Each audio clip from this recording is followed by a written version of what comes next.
25 साला goodness Ben एक मशहूर मॉडल और अदाकारा बनना चाहती हैं, लेकिन उनके मुताबिक इस ख्वाहिश की तकमील के लिए उनकी रंगत का गोरा होना जरूरी है, लिहाजा वो अपनी जिल्द को ब्लीच करती हैं।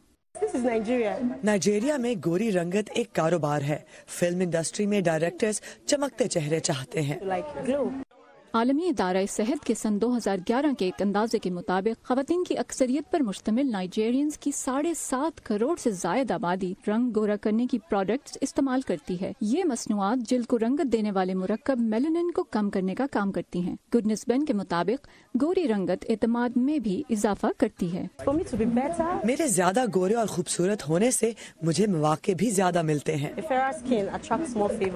नाइजीरियन माशरे के एक तबके ने मेलानिन मूवमेंट नामी तहरीक शुरू कर रखी है ताकि कुदरत की अता करदा स्याह रंगत को सफेद करने की हौसला शिकनी की जा सके। मेरे एतमाद मेरे अंदर मौजूद है, जिल्द की रंगत से इसका कोई ताल्लुक नहीं।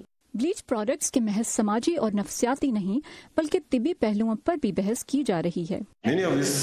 इन प्रोडक्ट्स में कई मुज़र सेहत अज्जा मौजूद होते हैं जो जल्दी कैंसर जैसे बहुत से मनफी साइड इफेक्ट्स का बायस बनते हैं।